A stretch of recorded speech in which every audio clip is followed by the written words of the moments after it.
मी प्राध्यापक मिलिंद सुलोचना शत्रुघ्न ठोकळे, एकता शिक्षण प्रसारक मंडळ संचलित कला महाविद्यालय बिडकीन, तालुका पैठण, जिल्हा छत्रपती संभाजीनगर.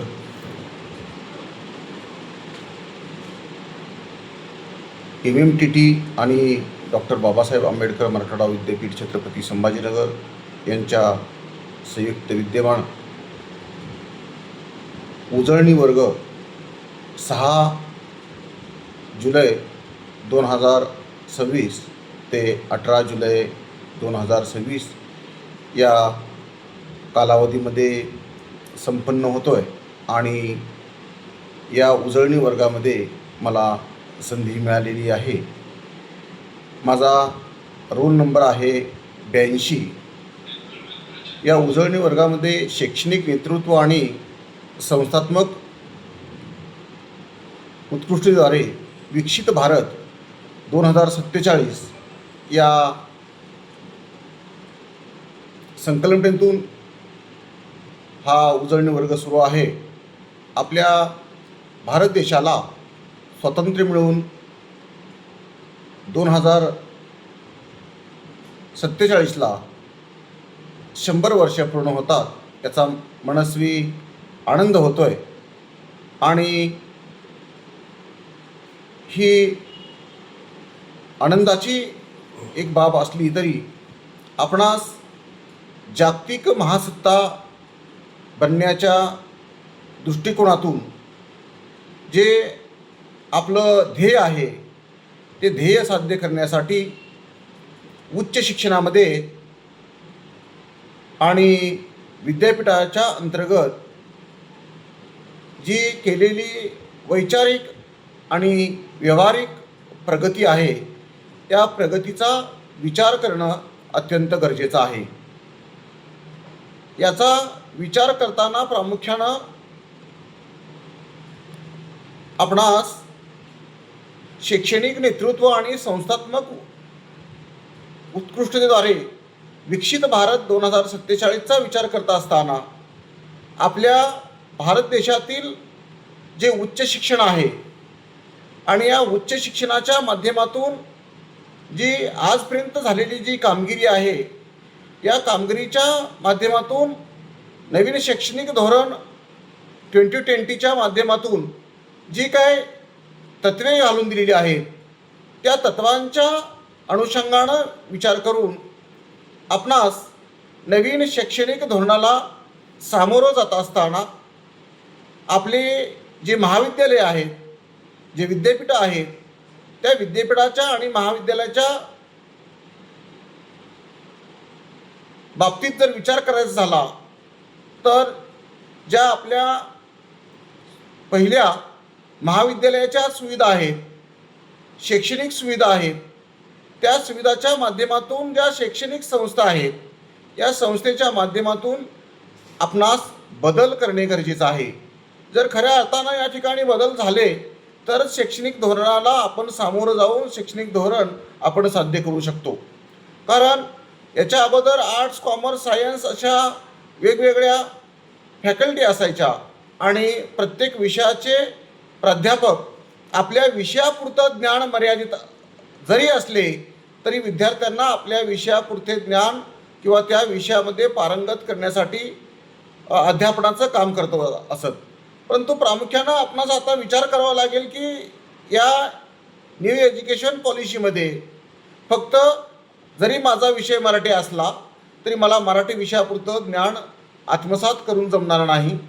मला उद्योजकाच्या बाबतीमधलं, तंत्रज्ञानाच्या बाबतीमधलं, टेक्निकलच्या बाबतीमधलं अशा अनेक गोष्टींचा विचार करून मला अध्यापन करत असताना वेगवेगळे टूल्स, वेगवेगळे पुस्तकं, वेगवेगळ्या विषयांचा विचार करावा लागणार आहे. आणि ते करत असताना केवळ अध्यापनाचं काम न करता रिसर्चच्या माध्यमातून, संशोधनाच्या माध्यमातून जे विद्यार्थ्यांना खऱ्या अर्थानं देण्याची गरज आहे ते देण्याचा प्रयत्न केला तरच महाविद्यालय हे अतिशय चांगल्या प्रकारे विद्यार्थ्यांना त्याचा फायदा होऊ शकतो. आज जर आपण बघितलं प्रामुख्यानं खऱ्या अर्थानं अनेक कॉलेजमध्ये विद्यार्थी फरार आपणास असताना पाहावयास मिळते. याची कारणं काय आहेत की विद्यार्थ्यांना हव्या असणाऱ्या शैक्षणिक सुविधा, त्यांना हवे असणारे अभ्यासक्रम, त्यांची मानसिकता, महाविद्यालयातील वातावरण या अनेक बाबींचा विचार आपणास करणे गरजेचं आहे. हे करत असताना मग आपणास शैक्षणिक नेतृत्व कशा पद्धतीनं जोपासायला पाहिजे किंवा शैक्षणिक नेतृत्व कशा पद्धतीचं असलं पाहिजे याचा विचार करत असताना विद्यापीठे आणि महाविद्यालयामधील प्राध्यापक असू देत, प्राचार्य असू देत, विद्यापीठाचे कुलगुरू असू देत, संस्थाचालक असू देत, यांनी विद्यार्थ्यांना केवळ पुस्तकी ज्ञान देऊन इथून पुढे चालणार नाही. कारण त्यांना केवळ पुस्तक ज्ञान आपण दिलं तर प्रामुख्याने आज नवीन विज्ञान तंत्रज्ञानामध्ये अनेक बदल झालेले आहेत. त्यांच्याकडे गुगल आहे, त्यांच्याकडे ChatGPT आहे. या माध्यमातून ते उत्तरं शोधण्याचं खऱ्या अर्थानं काम करत असतात. म्हणून त्यांना या सर्व प्रक्रियेच्या माध्यमातून प्राध्यापक असू देत, प्राचार्य असू देत, कुलगुरू असू देत, संचालक असू देत, यांना पुस्तकी ज्ञानाबरोबरच नवनवीन संशोधन, त्याचबरोबर नवीन कल्पना, नवीन संधी, नवीन उद्योग आणि या संपूर्ण जगामध्ये महासत्ता बनण्याच्या दृष्टिकोनातून आणि अनेक विद्यार्थ्यांना आव्हानं पेलायचे असतील तर त्यांना आवश्यक असणारं स्किल डेव्हलपमेंट म्हणजे कौशल्य त्यांच्यामध्ये रुजवण्याची अत्यंत गरज आहे. अशा पद्धतीचं स्किल डेव्हलपमेंट जर त्यांच्यामध्ये रुजवलं तर विद्यार्थ्यामध्ये गोडी निर्माण होईल आणि विद्यार्थ्यामध्ये गोडी निर्माण झाल्यानंतर विद्यार्थी हा महाविद्यालयाकडे वाटचाल करेल किंवा महाविद्यालयामध्ये रमताना आपणास पाहावयास मिळतो. त्याचबरोबर हे करत असताना याला संस्थेच्या माध्यमातून सुद्धा ज्या वेगवेगळ्या शैक्षणिक संस्था आहेत, या शैक्षणिक संस्थेच्या माध्यमातून महाविद्यालयाला वेगवेगळ्या सुविधा देणं, त्यांना सहकार्य करणं, त्यांना प्रोत्साहित करणं, या गोष्टीचा जर अवलंब आपण केला तर खऱ्या अर्थानं विद्यार्थी हा महाविद्यालयामध्ये येऊन बसू शकतो किंवा चांगल्या पद्धतीनं शिकू शकतो. त्याचबरोबर आपण हे करत असताना मग त्याला संस्थात्मक उत्कृष्टता कशा पद्धतीनं असावी लागते हे बघावं लागेल. शैक्षणिक संस्थांनी जागतिक दर्जाच्या बाबतीत जर विचार करायचा असेल तर उदाहरणार्थ AI आणि प्रगत तंत्रज्ञान, पारदर्शक प्रशासन आणि राष्ट्रीय शैक्षणिक धोरण NEP 2020च्या तत्वानुसार उच्च दर्जाचे शिक्षण विद्यार्थ्यांना देणे गरजेचे आहे. त्याचबरोबर प्रत्येक अध्यापक किंवा प्राध्यापक जो त्या विषयाचा आहे त्या विषयापुरताच मर्यादित न राहता त्यांना त्या मर्यादा आता ओलांडाव्या लागणार आहेत आणि अनेक पद्धतीचं ज्ञान त्यांना अवगत करून विद्यार्थ्यापर्यंत पोचावं लागणार आहे.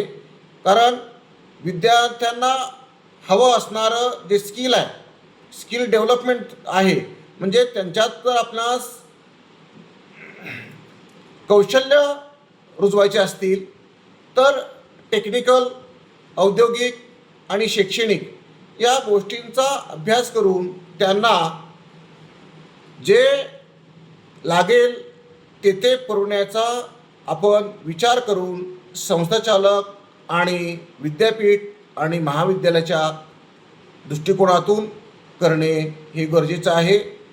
आणि हे आपण ज्यावेळेस साध्य करणार आहोत त्यावेळेस खऱ्या अर्थानं विद्यार्थ्यामध्ये रुची निर्माण होईल आणि विद्यार्थी या ठिकाणी जो आपलं महाविद्यालयाकडे येण्याच्या दृष्टिकोनातून आणि नवीन विज्ञान तंत्रज्ञानाच्या माध्यमातून विकसित भारत म्हणजे आपणास या भारत देशाला जर महासत्ता बनायचं असेल तर खऱ्या अर्थानं तसा विद्यार्थी आपण घडवू शकतो असं मला वाटतं. कारण याच्या पलीकडे आपण जाऊन जर विचार केला तर विकसित भारत 2047 भारताच्या स्वातंत्र्याला 100 वर्ष पूर्ण होताना, म्हणजेच आज 2026 असले तरी अजून 21 वर्षांना भारत हा 2047ला आपणास जागतिक महासत्ता बनवायचा आहे. मग हे करत असताना देशाचा सामाजिक दर्जा, देशाचा आर्थिक दर्जा आणि देशाचा सांस्कृतिक दर्जा आपणास उंचावा लागणार आहे. आणि हे करत असताना सांस्कृतिक, आर्थिक आणि सामाजिक दर्जाच्या माध्यमातून नवनवीन तंत्रज्ञानाच्या बाबतीमध्ये आपण भारत देशामध्ये प्रगती करतच आहोत आणि करत असतो. परंतु हे करत असताना या क्षेत्राच्या माध्यमातून संपूर्णपणे विकसित आणि स्वावलंबी भारत बनवण्याच्या माध्यमातून, राष्ट्र आपलं स्वावलंबी बनवण्याच्या माध्यमातून या संपूर्ण प्रक्रियेचा जर आपणास अभ्यास करून त्याचा मुख्य उद्देश म्हणजे कोणता असेल हे जर आपण पाहिलं तर खऱ्या अर्थानं याचा मुख्य उद्देश काय आहे? शैक्षणिक संस्थांनी देशातील तरुण पिढीला सक्षम बनवणं हाच खऱ्या अर्थानं हा मुख्य उद्देश आहे. आणि जेणेकरून भविष्यातील वेगवेगळे जे आव्हाने आहेत ही आव्हाने पेलण्याच्या माध्यमातून महाविद्यालयाच्या पातळीवरती, त्याचबरोबर विद्यापीठाच्या पातळीवरती आणि एकूणच या देशातील जे उच्च शिक्षण आहे या उच्च शिक्षणामध्ये येऊ घातलेली जी आव्हाने आहेत या आव्हानाच्या माध्यमातून या पातळीवरती UGCच्या माध्यमातून आणि MMTTच्या माध्यमातून हा उजळणी वर्ग खऱ्या अर्थानं 6 जुलै 2026 पासून सुरू आहे आणि तो 18 जुलै 2026ला हा संपणार आहे. या उजळणी वर्गामध्ये जे आम्हाला मार्गदर्शन मिळतं आहे ते खऱ्या अर्थानं आपला भारत महासत्ता होण्याच्या दृष्टिकोनातून आणि विद्यार्थ्यांना महाविद्यालयामध्ये आम्ही अध्यापन करत असताना विद्यार्थ्यांना खऱ्या अर्थानं कशाची आवश्यकता आहे, विद्यार्थ्यांना काय दिले पाहिजे, विद्यार्थ्यांच्या महाविद्यालयात येण्याची संख्या वाढवण्याच्या दृष्टिकोनातून, त्यांना रुची निर्माण होण्याच्या माध्यमातून, त्यांना नवनवीन गोष्टींची कशा पद्धतीने आपणास संशोधनात्मक